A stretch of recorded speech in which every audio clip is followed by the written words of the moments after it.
Alors, dans cette partie 2, vous allez entendre parler de liberté, d'expérience, d'aventure, vous savez, tout ce que la société ne veut plus nous apprendre, hein. Donc, de déconditionnement, on va dire. Et ça me rappelle une petite histoire marrante. C'est le mec qui voit sa femme préparer la dinde et couper le cul, coupe un morceau. Il lui demande pourquoi tu coupes ça. Elle dit je sais pas, c'est ma mère qui m'a appris, ça fait partie de la recette. Le gars il regarde, il était sûr que. Donc elle appelle sa mère, elle dit maman, pourquoi tu coupes le cul? Je t'ai toujours vu faire couper le cul de la dinde. Elle dit je sais pas moi, c'est la recette, c'est comme ça. Ta grand-mère, j'ai toujours vu ta grand-mère faire ça. Du coup je le fais, ça doit être la recette. Enfin je sais pas, tu me poses des drôles de questions. Donc du coup la femme raccroche et puis du coup elle appelle sa grand-mère.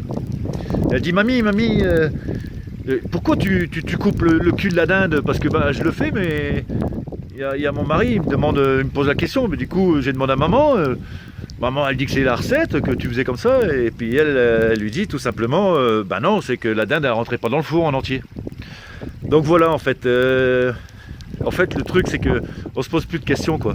On fait les choses machinalement parce qu'on a vu faire ou parce que quelqu'un l'a fait, mais on s'interroge plus. On s'interroge plus, on n'expérimente plus. Donc c'est très con, hein, c'est très. Vous allez me dire, ça n'a rien à voir avec le potager là. C'est complètement parti à l'ouest. Mais ce que je veux vous dire, c'est voilà, c'est des fois, je vais vous paraître un peu loufoque avec des conneries que je fais, mais voilà, je veux pas prendre en compte ce qui a été fait parce que je me dis que le gars qui l'a fait, peut-être qu'il sait pas pourquoi il le fait. Par contre, ce que je sais, c'est que elle, la nature, elle sait ce qu'elle fait et elle le fait dans un bon sens. Donc j'utilise un peu de bon sens aussi. Voilà les amis, partie numéro 2, c'est parti. Deuxième partie potager. Donc voilà mes petits parterres de fleurs. Ici, en fait, j'ai revu mon état d'esprit 2018. Je vais planter des fraises. Donc vous voyez, ça c'est tout le mur qui remonte jusqu'à là où elle est finie. Je vais planter des fraises, des légumes, là où je peux, là où il y a des bouts de terre. Donc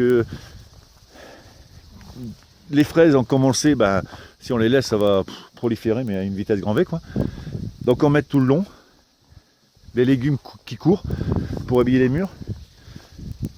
Le long de ce mur, pareil, ou des fleurs ou des légumes. Donc en fait, ouais, je vais utiliser tout l'espace que la nature me donnera. Vraiment à outrance, on va dire. Je voudrais en faire vraiment un jardin d'abondance où là, chaque fois qu'on se balade, donc directement de ce chemin vers le dit potager, qu'on y trouve des légumes, qu'on y trouve des fruits, et ainsi soit-il, quoi. Donc, et puis mon expérience cette année, vous voyez ce petit bout de terrain là-bas, ce petit bois, je vais aller y semer aussi. Je vais aller faire une sorte de potager sauvage et le laisser, voir à l'état sauvage ce que ça donne.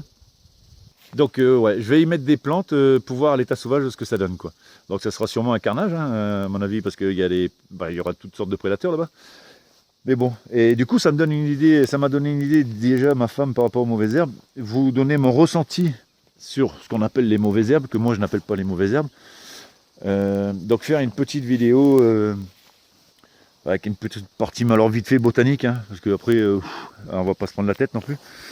Et puis une partie de ce que moi personnellement je vois, je ressens par rapport aux mauvaises herbes, quoi.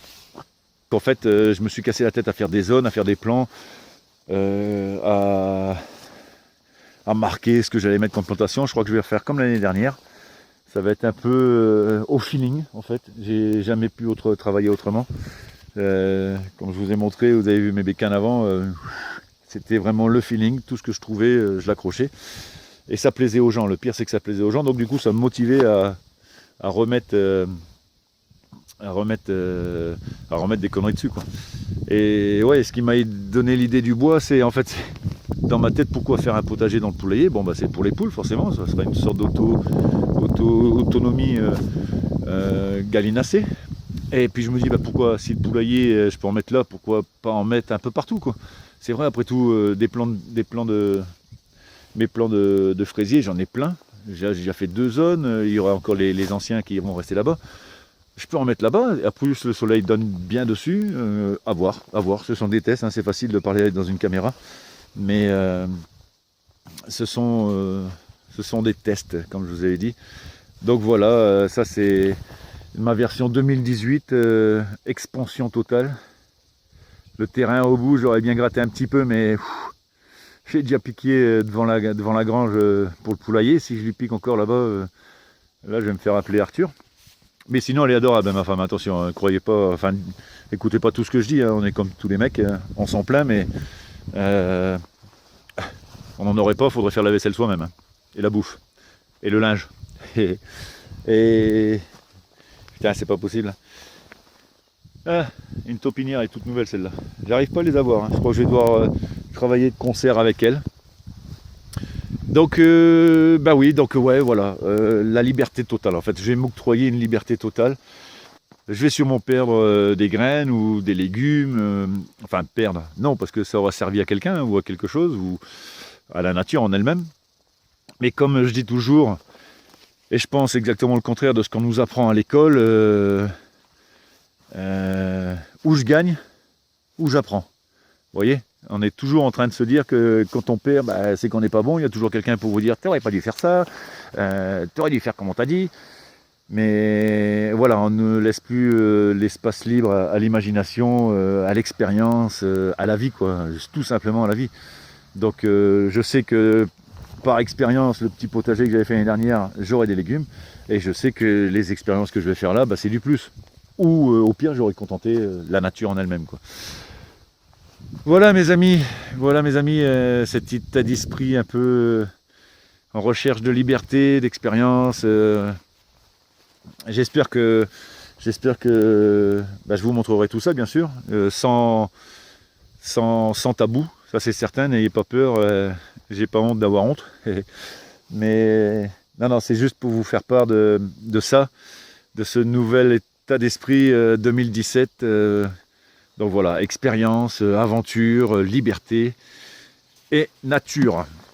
Je vous embrasse tous bien fort, encore une fois. Encore bien le bonjour à tous les copains jardiniers, tous les abonnés. Je vous embrasse tous. J'ai ceux qui sont pas ou qui ont pas de chaîne, allez voir. J'ai encore remis quelques chaînes YouTube et allez voir celles que je suis abonné parce qu'ils sont vraiment excellents. Comme on disait avec David et Linda, on n'a pas la même façon de cultiver, mais c'est la différence qui fait la connaissance pour moi.